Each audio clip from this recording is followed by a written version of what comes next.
The FEMA program can help residents with rental assistance, temporary lodging expenses, home repair and replacement, and other miscellaneous expenses, such as personal property, moving and storage expenses, child care, transportation, cleaning and removal, and more. To access this assistance, residents will have three options. First, they can go online and visit disasterassistance.gov, which we have here on the chart. Or they can call an 800 number, and there are two numbers. One is 800-621-3362. The other is 800-242-7585. Or they can download the FEMA app, and I guess that's to their smartphone or other device. It's important that our citizens go online and request this assistance for a number of reasons. And I'll turn it over now to Mayor Bruggeman, please. The Texas Department of Emergency Management is asking counties in Texas to self-report storm damage to qualify for additional funding categories for the recovery process. Individuals and businesses can report expenses and damage related to the winter weather event through this survey. Texas as a whole must prove damage that meets a threshold of $38.9 million. So every report we can identify in our county is important. The survey is easy to use and is accessible at tdem.texas.gov /warm, W-A-R-M. It will give residents an opportunity to upload photos, describe damage, and give details about their property. If you need assistance with this survey, you can call the EOC, which is our local EOC, at 903-255-5560. Any nonprofit or governmental, medical, emergency, utility, educational, custodial care facilities should report damages directly to the Office of Emergency Management by emailing the following email address. It's Tracy, T-R-A-C-E-Y, .Litton, L-I-T-T-O-N, at txkusa.org. And I just want to briefly share the tremendous support that we had in our community last week from various agencies and organizations. We had a system-wide effort put forth by our cities, our counties, working with our Public Works Department, our Texas County Water Utilities Department, the Fire Department, the Police Department, Public Works did a great job, a tremendous job of working together as we worked through the major winter event that struck our community last week. This was an event that was about 1 week in duration, which is a little bit unusual for this area. Usually when we have precipitation, it's usually out of here or melted by the following day or at least the day after. This was not the event this year. We had sustained very cold temperatures, winter precipitation, which caused travel throughout our city streets and highways very, very treacherous and very, very difficult. But I just want to commend the effort that was put forth both at the city level as well as at the county level and at the state level and at the federal level to provide assistance and to work through this particular process that we had. And so our citizens, I want to thank our citizens for their participation and cooperation. We're still finding leaks throughout our city and our county, and so as those are reported, they are being tended to as quickly and as efficiently as possible. So if someone still sees a leak that's being discovered, if you'll please contact us, we will get someone out to take a look at that right away.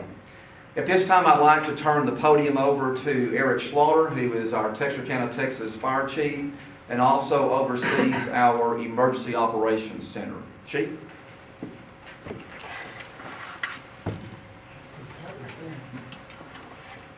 Good afternoon. As we transition from the response aspect of the winter storm over to recovery, our biggest need that we currently have in our area is for drinking water. Many residents, both in the city and especially more in the rural areas of our region, are still without water. Yesterday, we received 6 truckloads or 120 pallets of water, about 200,000 bottles. We received that as a result of being designated as a county staging area. So we're servicing 6 counties in northeast Texas with their drinking water in the form of bottled water distribution.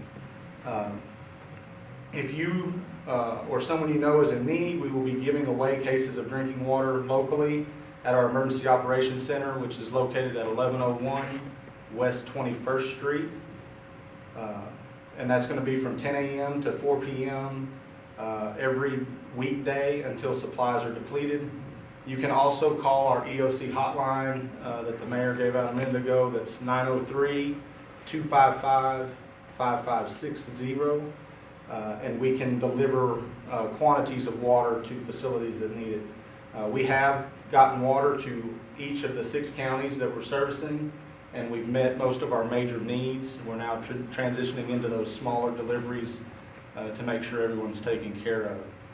We do anticipate another 5 trucks of water coming in the next day or 2, and we plan to carry out this mission as long as necessary to make sure everyone's serviced properly. We have many nonprofits and government agencies that are pulling together resources for those impacted. If you are one of those organizations, if you would please contact our Office of Emergency Management.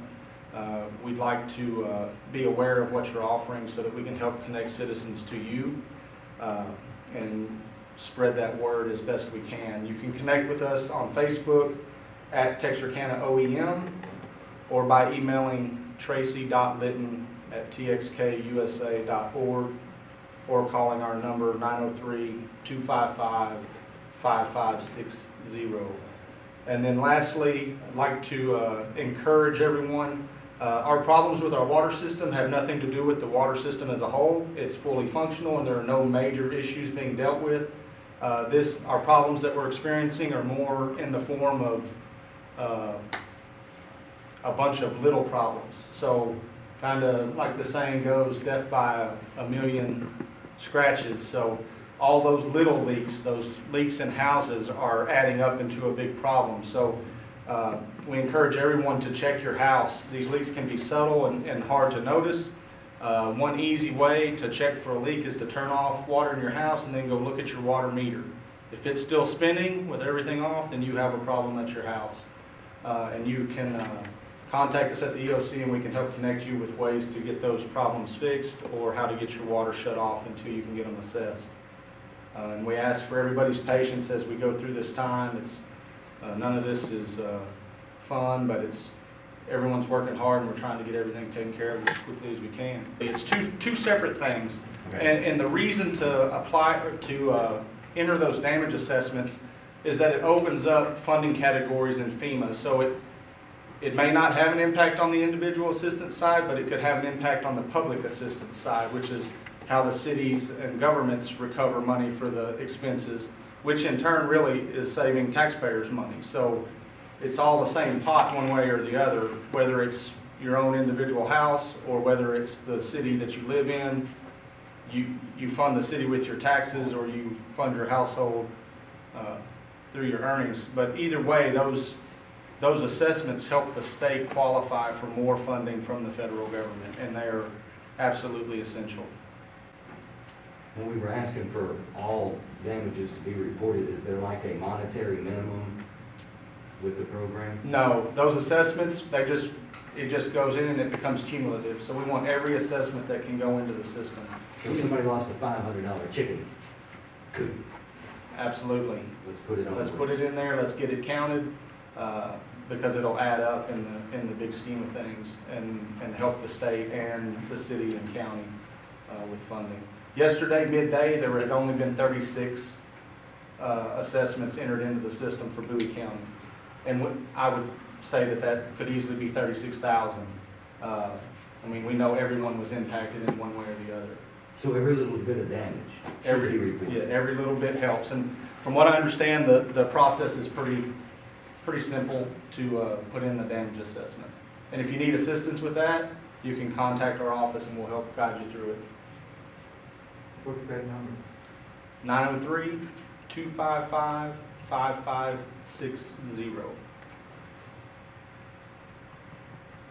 So I know it's early, but have y'all done citywide or countywide any assessment of how much damage you think our county or our area is experiencing? We don't have those figures yet. We're working actively on them, trying to put everything together. As far as the city, I can't really speak for the county, but The county has, to use the phrase, opened a ticket with the Texas Department of Emergency Management. We have filed a document that we will continue to add to as we add up our damages in terms of expense. But I can tell you, as far as our local county, Bowie County government, we spent the better part of last week with all of our precincts running their heavy equipment to open up our state roadways, not the county roadways so much, but we had crews out clearing I-30 in Bowie County. We had crews on Farm to Market Road, which are all state maintained roads.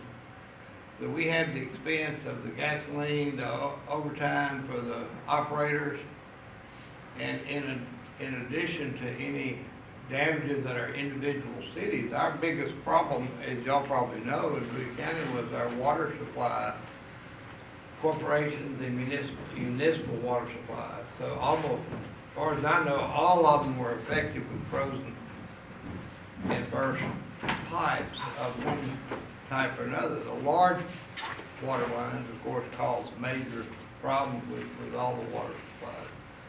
But individual homeowners have had water lines burst either in their house, under their house, or between their house and the meter. And all of those contribute to the water problem. So,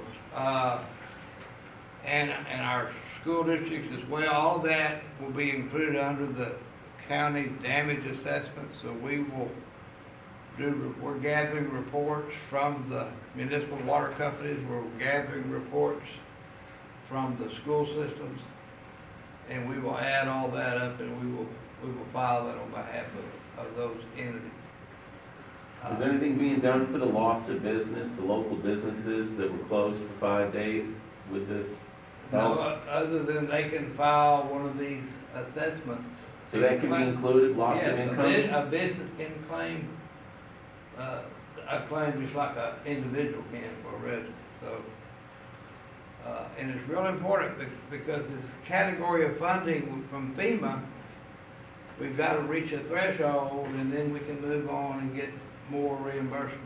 And it's not as simple as, for example, the COVID Relief Act last year that gave money to cities, counties, and state government for expenses related to the COVID-19. Those were kind of pre-approved and you just had to keep your receipt and send them in. But with this FEMA action, it's a lot more complicated than that. But the process of filling out one of these surveys is really simple. So, and again, our local emergency operations center would be glad to help anybody that needs help filling out the form online or on the phone. Anybody have anything else?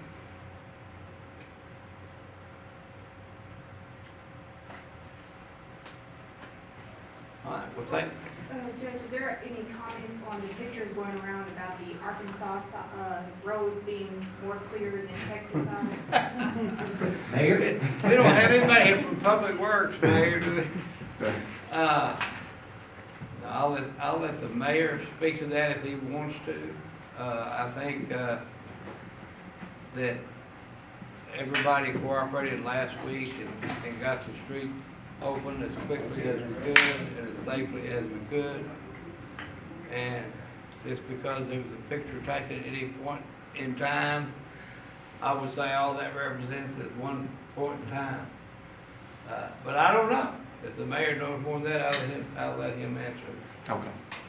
I'm just glad that Bowie County Courthouse was not damaged to the extent that Miller County was. And I hate that for Miller County, and I hate it Go for ahead, Judge Harrison, because that obviously is very disruptive and costly and devastating. So I'm just thankful that Bowie County did not experience any of that. Well, to answer your question, there was a photo that was taken that showed, it was basically a photo taken by drone that showed the Arkansas side of state line cleared and the Texas side of state line not cleared. I understand that both sides were cleared, and so that photo was taken prior to You can only Texas. do one side at a time. That's right. You can only go up and then turn around and come back and catch the other side. But anyway, so that was done. We do also, I mentioned last night at our council meeting, we have Texas County Gazette reporter Carl Richter with us. Carl had an article in the Gazette this past Saturday, and he did an excellent job of telling the full story in reference to that and some other events that occurred in the city. So Carl, thank you once again for very good reporting on that. But, you know, indeed it was a team effort. We were working together in conjunction with the Highway Department and our local street department, law enforcement, emergency services, the EOC. And so it was a concentrated effort. It was a very difficult time for people. As I shared earlier, we are still finding leaks. I'm aware of 2 that were in my neighborhood this morning. And basically the leaks that we're seeing oftentimes involve sprinkler systems. Mine ruptured Sunday about noon at my home, and I thought I had it very well prepared and protected. So if you see those, report those. If you happen to know the person who lives in that particular address, please try to contact them to let them know that they have a leak, because they may be able to respond quicker and know exactly the way to get the water turned off for that particular issue that they're having. Water Utilities has answered hundreds of calls as far as water line breaks and leaks, of having to go out and disconnect service. And if we continue to have these leaks, it will have a big impact on our overall pressure, water pressure that we have in the city. And so we need to report these leaks as soon as they are detected so that they can be taken care of. Anything else for the judge, Ryan? Okay, thank you all very much. Appreciate your being here and